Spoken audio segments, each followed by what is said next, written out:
पिछले 2 हफ्ते से थिएटर में कोई भी बढ़िया मूवी लगी नहीं है। इतनी सारी ओटीटीज में से किसी एक पे एक बढ़िया मूवी चुन के देखना कितना ज्यादा आसान है वो तुम्हें पता ही है। तभी मैंने नेटफ्लिक्स पे एक ऐसी मूवी का एड देखा जिसको देखने के लिए मैं बहुत ज्यादा एक्साइटेड था, पर अपने लिमिटेड रिलीज की वजह से वो मेरे यहाँ लगी ही नहीं थी। तभी एक आइडिया क्लिक हुआ कि क्यों ना ऐसी मूवीज की लिस्ट बनाई जाए जिसको मैं देखना तो चाहता था पर मेरे यहाँ रिलीज ही नहीं हुई, पर अब ओटीटी के ऊपर अवेलेबल है। ऐसी 6 मूवीज मैंने ढूंढी, उनको देखना स्टार्ट करा और बाय गॉड हर एक पिक्चर एक से बढ़कर एक। मैं इस वीडियो में वही 6 मूवीज तुम्हें बताने वाला हूँ और यकीन मानो ये मूवीज तुम्हें बहुत ज्यादा पसंद आएंगी। पहली है लापता लेडीज। अगर इस फिल्म को एक लाइन में डिफाइन करना हो तो मैं कहूंगा so simple yet so brilliant. कहानी है 2001 की, जहाँ पे आजकल की जो एडवांस टेक्नोलॉजी है वो नहीं होती। वहाँ पे एक जोड़ा शादी करके घर लौट रहा होता है और जब वो घर पहुँचते हैं देखते हैं क्या कि जिसको वो बहू समझकर अपने साथ लेके आए हैं वो कोई और ही है। सारी कंफ्यूजन हुई एक घूंघट की वजह से। यही ब्रिलियंट और सिंपल कॉमेडी इसका मेन हाईलाइट है। ये अपने 2 घंटे के रनिंग टाइम में बहुत ही सटल वे में रियलिटी चेक देता है और कहीं भी ऐसा नहीं लगता कि कोई बात गलत कही जा रही है। वही बताया जा रहा है जो हमारे नजरों के सामने है और उसको ऐसे बताया जा रहा है कि आप ठाके मार के हंस रहे हो। कैरेक्टर इसके अंदर के कमाल के हैं और मेरे फेवरेट है रवि किशन जी का कैरेक्टर। पूरी मूवी में उनका कैरेक्टर यहाँ रहता है और क्लाइमेक्स के वक्त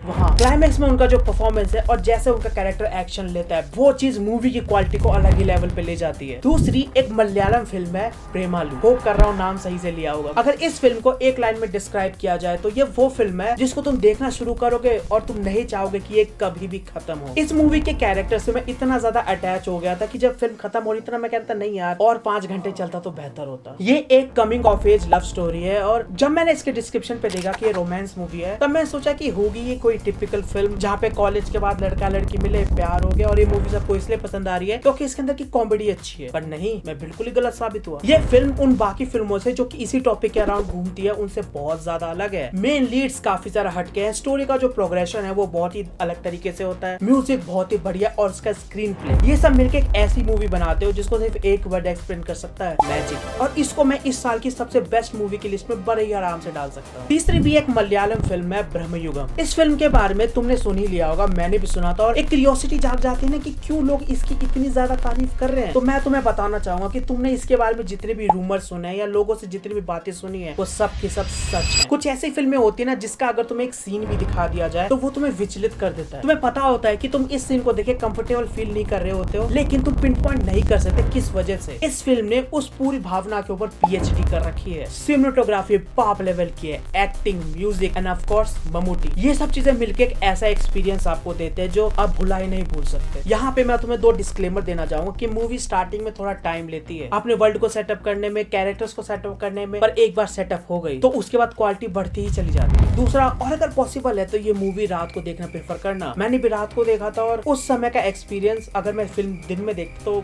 सेम नहीं रहता। चौथा भी एक हॉरर फिल्म है और इसको मैंने इस लिस्ट में सिर्फ इसलिए डाला क्योंकि इसका कॉन्सेप्ट मुझे बहुत ही ज्यादा यूनिक लगा था। Late Night with the Devil. 1780s का समय और एक टॉक शो की रेटिंग बहुत ज्यादा नीचे जा रही है। उस शो को बचाने के लिए हैलोवीन की नाइट को ये लोग एक पोजेस और एक पैरानॉर्मल एक्टिविटी एक्सपर्ट को शो के ऊपर बुलाते हैं। ये चीज सुनने में जितनी इंटरेस्टिंग है इसके मेकर्स ने उसको दिखाया भी उतनी बेहतरीन तरीके से है। हमें इसके अंदर उस 70s की शो की जो लाइव फुटेज थी वो दिखाई जाती है, साथ में बिहाइंड द सीन्स क्या चल रहे थे वो भी हमें दिखाया जाता है और इसको इतने बढ़िया तरीके से स्क्रीन प्ले के अंदर प्लेस किया कि ये बहुत ही यूनिक हॉरर मूवी बन जाती है। इसके अंदर एक रेट्रो फीलिंग है और अनप्रेडिक्टेबिलिटी वाला भी फैक्टर ऐड कर लो। अब लास्ट की जो 2 मूवीज है वो इस साल की ऑस्कर विनिंग मूवीज है और मैं देखना चाहता था कि क्यों उन्होंने ऑस्कर जीता है। 5th नंबर पे है अमेरिकन फिक्शन। जब भी मैं कोई ऑस्कर विनिंग मूवी देखता हूँ तो उससे एक एक्सपेक्टेशंस रहती है कि आपको मूवी को टाइम देना होगा, ये थोड़ी स्लो स्टार्ट होगी, पर इसमें और उन मूवीज में जमीन आसमान का फर्क है। इसके पहले सीन से ही तुम इस फिल्म के ऊपर हुक हो जाओगे और पूरे रनिंग टाइम में तुम्हारा मन भी नहीं करेगा तुम अपना फोन चलाओ। होता यह है कि एक PhD राइटर होता है जो कि बहुत ही सीरियस और बहुत ही डीप नॉवेल्स लिखता है। उसकी नॉवेल्स ज्यादा बिकती नहीं है और ज्यादा लोग पढ़ते नहीं है और जब वो न्यूयॉर्क की बेस्ट सेलिंग बुक उठाता है देखता है इसके अंदर बस अफ्रीकन अमेरिकन को स्टीरियोटाइप कर रखा है। उसको ये बात बिल्कुल पसंद नहीं आती तो वो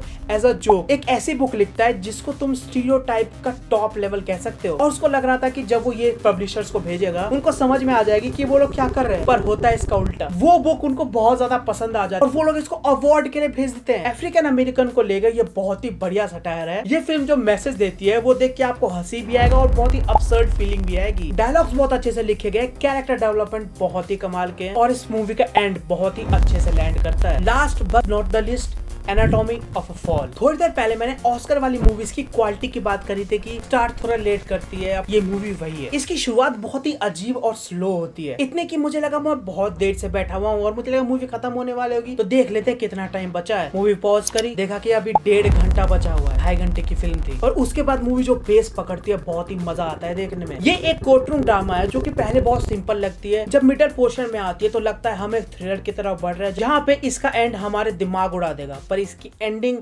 वेल